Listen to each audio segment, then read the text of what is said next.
Welcome to our Galactic Alchemy podcast. Whether we are exploring intuition, healing, or higher guidance, you are invited to tune in, not just with your ears, but with your heart and your energy. I'm Anita, and I work with soul-aligned leaders, visionaries, and healers to restore energetic coherence, awaken truth, and reconnect to the intelligence of the heart. I'm Adriana, and with my soul alchemy modality, I guide people in multidimensional soul integration, clearing timelines, transmuting distortions, and reclaiming their own unique soul gifts. This podcast is a space for deep connection, for attuned conversations that clear distortion, awaken soul gifts, and return us to the frequency of who we really are. Welcome back to another episode of Galactic Alchemy. And Anita, I think at this point in our podcast journey, I have a strong feeling for us to touch specifically on grid work. And what I really like to share and also find out from you, what do you feel has been your contributions to our planetary grid work? What have you observed? And then I will share my own as well. I just feel that as we are coming to the midpoint of 2026, there has been a lot of positive disruption that are leading us to places and situations across different points on Earth. For me personally, I felt that a lot of my own journey across the globe has culminated into different apex points. So before I go a bit deeper into the specificities of the adventures we've been on, for the sake of our audience, would you enlighten us? What does grid work mean to you? What do you think it is? I think it's an enormous question, actually. Grid work is something that was described to me many years ago by a really wonderful woman called Julianne Gledhill, who has her own website, and she's based in Melbourne. And when she talked about grid work, there was an idea that beyond the planet, there is a grid that surrounds our planet, and it holds these codes of light that are here to stabilize the energy on the planet, but they also hold memories of everything that the planet has experienced, and also grid codes that are meant to uphold the trajectory of the planet moving forward. So to unpack that a little more, the grid work that we were doing back in the day, this would have been 15 years ago, we were literally meditating and bringing light into the grid pattern that surrounded the planet. The idea being that we were bringing in love, and we were cleaning and cleansing and working with the wounds of the planet and removing distortion. And that seemed like quite a big prospect to be doing this work and bringing the light in. And as we meditated, we'd all be getting visions of colors and spirit guides that would work with us, or our own particular spiritual team that were working with us. And we'd get downloads about things that were happening on the planet, things that we needed to do for humanity in terms of being able to hold space and send love to parts of the planet that needed assistance. Today, when we sit and we gather and we do grid work, it's completely changed, because there's been enough people who've done work and who's really brought in a body of work focused on explaining what this grid pattern is around the planet, explaining the role of the spirit guides and archangels who come in to work with us, and then explaining how they help humanity to evolve and grow. And the work that we're doing right now has evolved to the point where we're not only just aware of those grid points around the planet, if we go in and we sit in the energy of them, we begin to see the entire galaxy in a whole new way. We can see that everything is like this living, breathing, pulsating body of light. And I know if you've not done this work, this is going to sound really extreme. But again, if you want to break it down and just make it digestible, think of it as just meditation. You're just sitting in a body of light, and you're just allowing whatever codes or whatever information to come in to be expressed through you. And so a quick example would be, We did a meditation with the group last week, and we went in and sat inside those nodes of light, those in the grid points, and we were just holding energy, and then we were bringing in light, and we were paying attention to the color of the light so that we could hold the energy. Let's say we were bringing in soft pink light. So we're bringing in light that was upholding the energy of the womb chakra. We were bringing in light that upholds energy around the high heart. We were bringing in energy to expand and open up our pineal so we could see more clearly. And as we did that, we would bring in a specific guide to work with us on elevating the work we were doing on behalf of the planet. So in bringing in the soft pink light, we could then direct that soft pink light into Mother Earth, and we could direct it to different points on the planet, somewhere on the globe that resonated with all of us personally.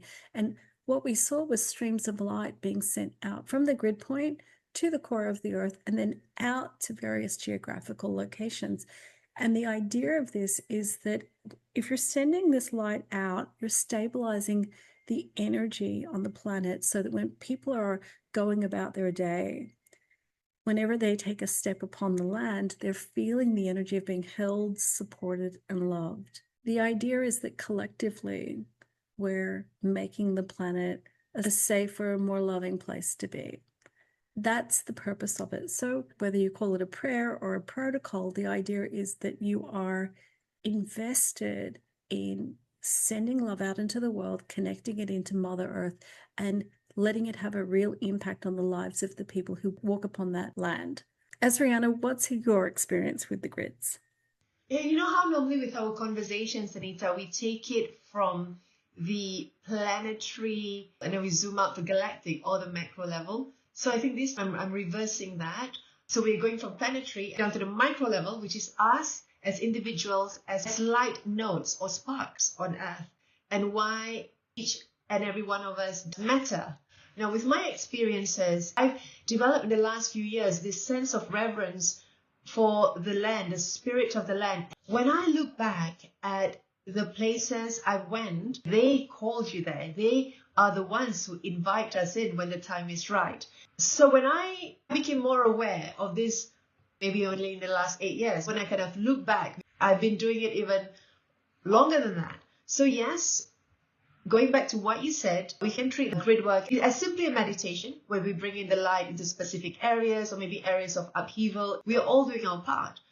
My personal experience is I have been given the gift of being able to do that work physically. And I've been very blessed to have the protection and partnership of my husband, who's come along with me on these pilgrimages. When I use pilgrimage, I'm not coming at it from a ritualistic or religious aspect. What I realize is the little things we do, I do can also be a very own pilgrimage because the intention is there. So I will share one which was in 2023, and that was when I went to the Azores, which is this archipelago of islands of Portugal, smack in the middle of the Atlantic Ocean. I decided to go literally about 2 weeks before the retreat. The whole journey there came with its own dramas, just like a novel. But what matters there was for a week, 8 women, including myself, did this work, which was so massive. We were there actually for the priestess retreat, but there were certain things that I was feeling and some other people were feeling, and that I don't want to say this out loud, it's so bizarre. But when we said it, it sparked something else. So we ended up doing deeper extra work than what usually was led by the facilitator for her retreats like this. And in fact, she usually does her retreats only in mainly North America, in California. This was just like an opportunity came up for her, and she said, let's do this one in Portugal. So we were just meant to be there. And I think because I was the youngest in the group, I think my soul made the agreements that I was going to help to transmute physically a lot of what was coming up. So when we were starting to clear up more and more stuff, I was just shaking so vigorously. The tears were just flowing. Honestly, Anita, it was so disgusting because I had like snot running down my nose. It was swinging around, but we were holding each other's hand in a circle. I'm like, oh my goodness, everyone can see this. And then the facilitator herself said, keep letting it flow. Don't feel self-conscious or keep on going. And she said that we were helping to clear a lot of trauma and pain from that landmass and what was deeply hidden in the waters there. And I know this for sure because I've had this vision through the eyes of my soul since I was much younger, and I felt that that particular time we were all brought there to complete that work.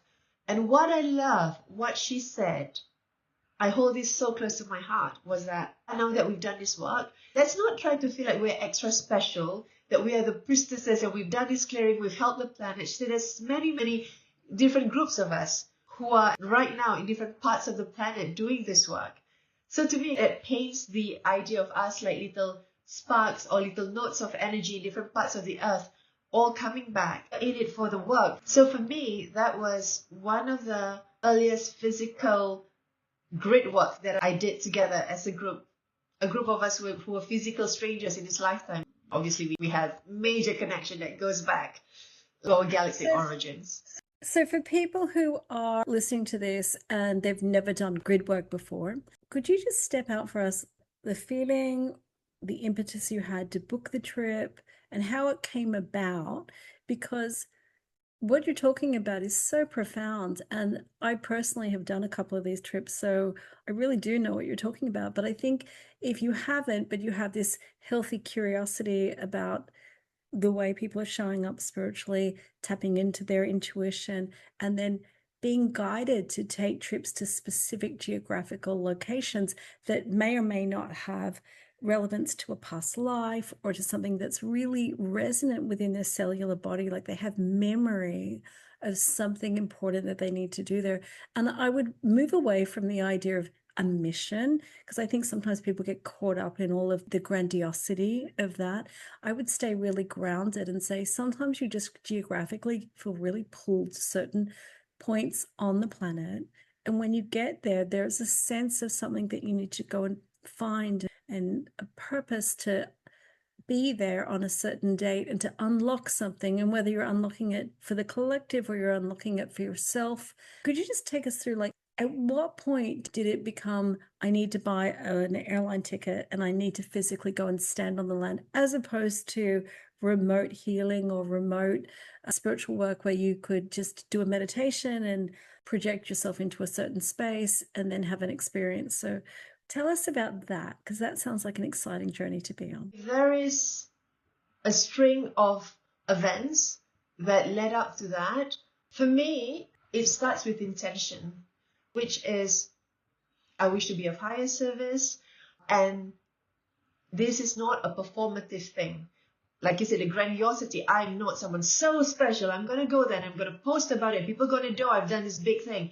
Because the purity of this work is really sublime, it's elegant, it's gorgeous, and it's sacred. So if the intention is not pure, which is to serve, other things may come to the surface. So those energies will be filtered through.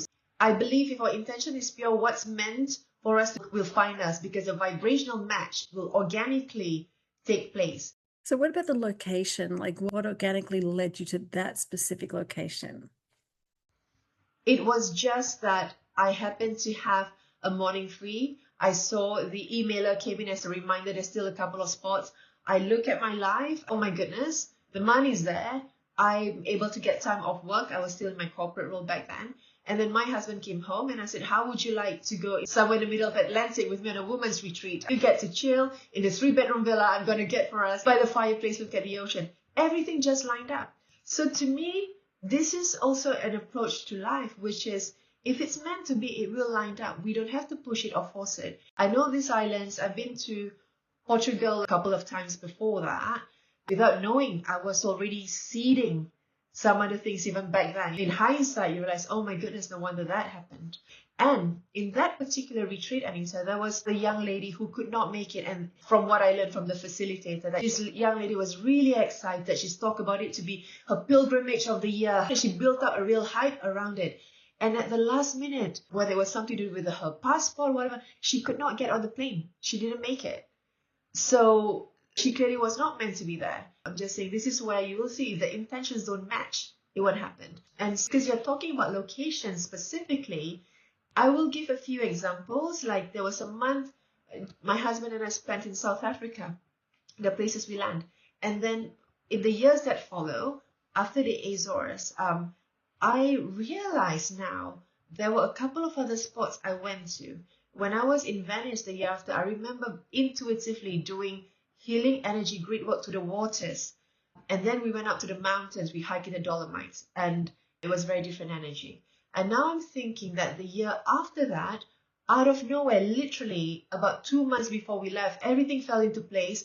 We called up our friends in London and they were like, hey, we are planning to go sailing. Do you want to come with us? And we, 4 couples, out in the Ionian waters of the Greek islands for about 8 days on a catamaran, just sailing. And it was fun. It was a great holiday, but I was very aware of also the great work I was doing. To me, if these gorgeous sacred waters have allowed me to be here, have called me here, there is work to do. So what did you do? Tell us about what it was like to be on the water doing grid work. Because we were literally sleeping on a catamaran for 7, 8 days. And out of 8 of us, the captain and his wife, they've sailed, they're friends of friends. And the rest of us were like rookies, okay? They knew nothing really about sailing. So for me, like that sense of gratitude from the moment I landed into Athens, and I just said that you have called me here. Thank you for allowing me, safely on this land. Show me, guide me to the work that I'm meant to do. Was there a specific guide who stepped in Athens for you that really felt like they were there to support you? Oh, Anita, you are so psychic and so highly intuitive. Because my mind was blank. I was literally about to say, no, actually, it's all coming back to me now. Oh, and how geographically apt. Definitely the energy of Poseidon, Athena. There is this sacred energies holding down the grids of the land.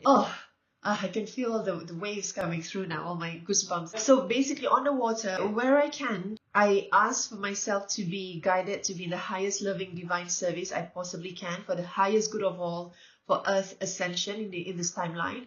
And then usually if I feel energies running down, my palms, I'm like, use me as a conduit. Use me as a transmitter, as I transmit this healing energy from the highest realms down into the earth, into the waters, and let what needs to be done be done. So I take my mind out of the equation, so I'm not filtering it through my human mind. So now while I'm sharing this with you, because that was the Ionian waters, right? And then what happened to me last year when I ended up in Malta and Sicily completely unplanned. Again, there was all this work around the waters. So when I finally took a step back and I looked back at all those pretty unplanned trips, like, yes, my husband and I, we are blessed. We do try to go away for 4 to 6 weeks a year during the European summer and all that. But we are not people who plan all these things way ahead. But the way they kind of came into our plans, and you also know there was a kerfuffle I went through last year. We ended up in Malta and Sicily, but it had to do with the European Well, I waters. actually think that was completely by design. And I'm really hoping that either in this podcast or another one, you'll take us through just that moment before you finally landed with Malta as the destination, because the way that story unfolded last summer was really spectacular. It felt so guided. But I just want to stay with the waters for a minute, because as you're describing it, I can literally see that beautiful divine source light energy coming down through the grids, coming down to you on that beautiful catamaran, and then you through the power of intention and also through the power of release and just allowing yourself to be the vessel, the conduit for light, to then send that energy into those beautiful light codes that are just bobbing along the water and then down into the seabed. I just think it's so beautiful, because the energy that would awaken within the seabed, within that point, that node on the planet. And I'm always fascinated by the codes that are locked into those planetary nodes, the points where we choose to do that work. And when it's really aligned, you feel it, and you really almost disappear, don't you? When you just become part of this oneness with everything. And I wanted us to just stay in that moment for a minute, because I think through language, we can express to anyone who's listening and is interested in doing grid work themselves that it's really about your presence. It's really about your ability to be so present in the moment, and then to completely blend into the energetic environment and allow whatever needs to come through, and then having the wherewithal to curiously, beautifully observe it and not guide or direct it. And then afterwards, being allowed to feel it inside that cellular body and walking around thinking that if everything in my life is by design, and for me, working with Akashic Records, your soul blueprint is by design, and you will have moments where you'll have inflection points and opportunities to make choices and take yourself in a new trajectory. And this is where I think the work that people talk about previously when they're talking about psychic work or intuitive work, often they will talk about fixed outcomes. And I really think that the expanded consciousness on the planet right now means that I don't think that those psychics are really working the way they used to, because everything has become so available to us that actually we have the opportunity in real time to make new choices and to really shift the trajectory of our lives. And in doing so, we get to explore something really new and different. And I think that's the joy of the blueprint that we have. It's a structural outline of the way our lives will evolve, but we're always given free will. We're always given an opportunity to make a new choice. And that's why I think there's a deliciousness to the way things unfold. Sometimes, you're on a catamaran and you've intuitively known that you needed to connect into the grid, bring some light energy in, ground that down and bring it into the seabed beneath you, unlocking codes that often you may not have a complete understanding of, but your body on a cellular level really does know what it's doing. And it's really doing it at the perfect moment. And the synchronicity of events that bring you to these powerful points on the planet to awaken the energy embedded in that part of the planet is fascinating to me. I know that there are more and more people who are doing grid work. And when I listen to them, I understand for anyone who's never done it, it's so important to be discerning. It can be really overwhelming. It can sound quite crazy, but it's really no different to just going on a vacation and standing on a beach and feeling connection to the earth, and that connection where you're watching a sunset and it brings you to tears, or a sunrise that stirs inspiration in your lungs and in your heart and in your chest, and you just want to go out and do something creative and different, or you want to make a change in your life, and that was just the impetus that you needed to do it. These moments of deep, deep connection, that's part of the grid work. The grid work is becoming so comfortable with the universe and the oneness and breath that in that moment you transcend everything and you're doing the work that you really came here to do. Azriana, when I say to do the work that you were meant to do, how does that land in your heart? Like, what is that work for you? So as you were saying that, I suddenly had images of certain friends come into my mind. And I said earlier, what's meant to find us will find us. Right? We keep our intentions as pure as we can. We try to come from the softest, best place in our hearts, and it will find us. So one example, when I set out on my 1 month in South Africa, I knew specifically there were certain spots that was calling me, but I also know there's guardians of the land. The guardians will invite you if they feel your energy is right. Other than that, you could be circling around certain spots and you won't find it, because this is sacred work. But at the same time, my other friend, who, if you were to look at her through normal lens, she's very rooted in the 3D with her career and all that. But at the same time, she was off to Machu Picchu.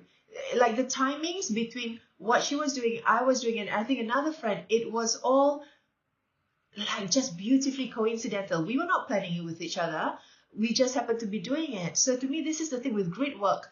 So were you triangulating energy? Yeah, you guys, we didn't plan this, but our soul already knows. You stay true to your soul path and your intentions. When it's meant to happen, it will happen. And for me, that's always a validation. I'm like, okay, I'm doing something right here. And another thing which I think is really important as well, because I don't want to be fanciful and sharing like all this, sailing in the Mediterranean, South Africa safari, all this more glamorous stuff. I actually truly believe some of the most beautiful, simple work we do is wherever we are on earth, through our sense of gratitude, intention in our morning meditations, is to send so much love and connection into the earth spot where we are right now. I personally last week was quite in awe of a new code I was able to bring in to where I live right now. And as you know, Anita, I am about to embark on another massive life change, which is leaving a country I've been back in for the last decade. And I didn't know that the move is going to come as it has. But I just knew my connection, my contract, my agreement with where my home is right now, it's done. I've done the work we were meant to do together, which is me and the land and the spirits and the elementals around us. And now it's time for me to move on. And I brought in a golden sun disk. And this is obviously for us to explore and unpack in another conversation.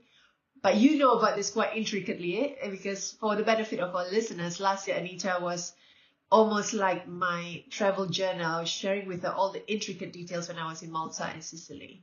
But going back to the sun disk, I brought down to the area just above my home right now. It was massive. It was new. It's almost like a spaceship in size.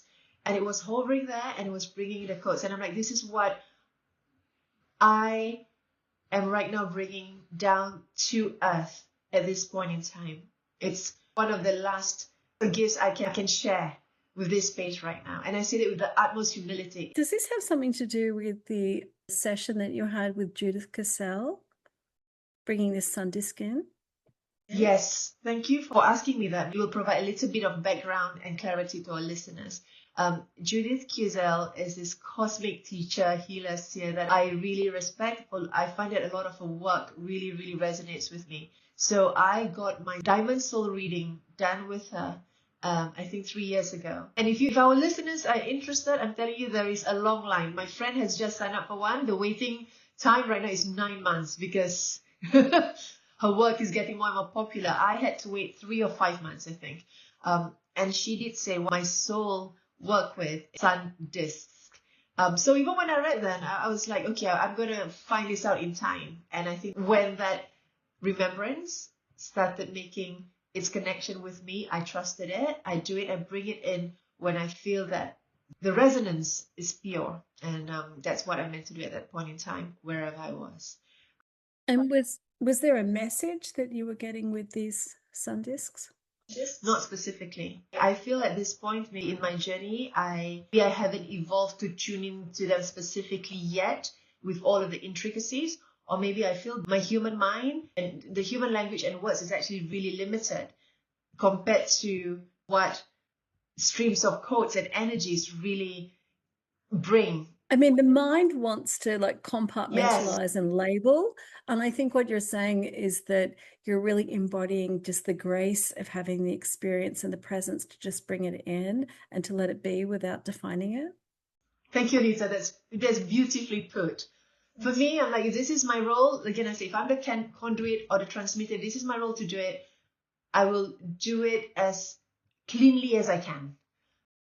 So this feels beautiful because it feels like these templates are coming in and they're creating a strong foundation for this new world, new timeline to birth itself. Yeah, people will call it a 5D Earth timeline. As these templates come in and they secure into place, finding those resonant nodes, and there is a sense that something brand new is being birthed right now, isn't it? So it's a really exciting time to be alive. All the old structures and systems are being dismantled and destroyed, and we're all seeing the anomalies where they don't work anymore and old ideas don't work. And one of the big things that I find is people talk a lot about wanting to get to the root of distortions and woundings and things that are going on in their lives, and truthfully just repeating the story over and over is just not working. Like getting it off your chest just isn't enough. And I think that's why they're turning to spirituality and going a little deeper. And they're connecting into divine source energy, and they're connecting into Mother Earth and into these templates, because when you align your frequency with these energies, the distortion isn't a match, and it tends to just start to lift up out of your cellular body. And yes, you might still have instances that test you and make you question the choices you're making, but the relief and the resolution comes in making new choices. And as soon as you start to do that, it's like you're pulling away from something old and you're stepping into that new timeline. The more you can just keep making those choices that feel really aligned with who you are as a person, whilst you're going to leave some people in some situations and some countries behind, if you're moving and shifting, you're advocating for a higher timeline. You're advocating for a higher aspect of yourself to be birthed into this lifetime. And I think the joy is in watching people and the delight that they find as they begin to make choices that are uniquely theirs and that are leading them in the direction that is full of possibility and newness. I think you have to be a brave soul. I don't think this timeline is for the faint of heart. I think it's going to test you and push you. But then I would come back to one of the reasons we're doing this podcast is when you start to align and you find your tribe, or you find people who really speak the language that you're speaking, everything becomes easier. And it's so wonderful to be able to sit with someone and have a conversation about something that's really deep and meaningful, and it's really shifting the planet, and not feel self-conscious that the language is not landing. So I'm always grateful for these conversations with you. It took time and years to come to a stage where we trust what it is that we see, what it is we feel we are meant to do, and to have absolute faith in it. I felt relieved. I felt very, very privileged to be able to do this work, to recognize what needs to be done and to do it with conviction. So I think this is a lovely segue into what happened last summer when you thought you had a trip pre-booked, and then at the last minute it got changed. And actually, it was divinely changed because you ended up having the most incredible experience in Malta. And this is where it also becomes really important to recognize that you don't just accidentally have the partner that you have, because your husband played a pivotal role in what happened last summer. Do you want to just share a little bit of that before we wrap up today? Because I feel like it's another example of how grid work comes about, and how when you start to align with the work you're meant to do, your partner or people in your family, they all start to get on board and they all have similar thoughts. And sometimes you can end up in the most unlikely of places and it turns out to be perfection.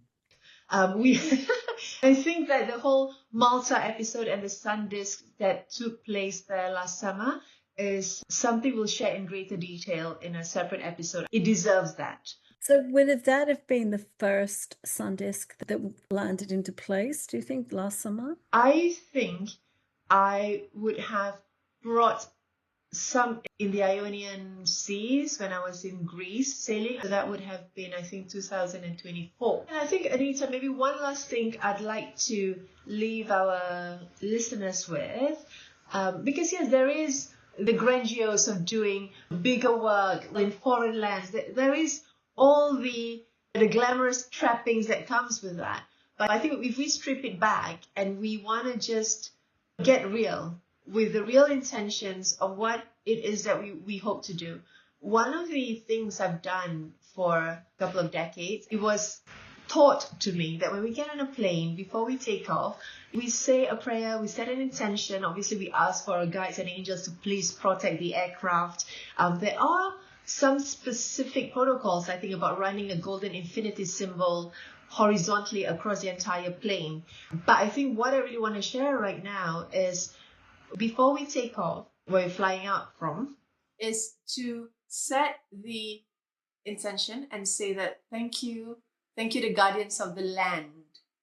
Thank you to the energies, the guardians of the land, the angels of the land, the elementals of the land, for having looked after me and my loved ones. Thank you for having had me here. I will leave you for now, or I'll see you when I come back, but thank you. To give that sense of grace and gratitude before we leave. And as we are about to land at our location or country of destination, we can say, thank you, hi, dear guidance, I greet you. Thank you for allowing me on your precious land. Thank you for accepting me here. Thank you for having me here. May I be guided to the highest work I can do, or may I be protected. So something like that. And I always thought that was very beautiful. So it's something I've always practiced. And I think when I met my husband and I shared this with him, and he said, oh yeah, that's something I've always done anyway. So I thought, it's quite brilliant. Just be aware that it's not about us. there is the bigger work. And if we really tune in to our soul path, the essence of our soul, then we'll know we are all in this together. The effort of every single person matters. So I think that's a beautiful thing to finish today's podcast with. When I went on the first trip, the lady I was traveling with introduced me to working with grid codes and grid points. The one thing I remember being surprised by was A, I wondered if she was just making it up. And B, what was this work? And why would we think we need to do it? And why is it happening?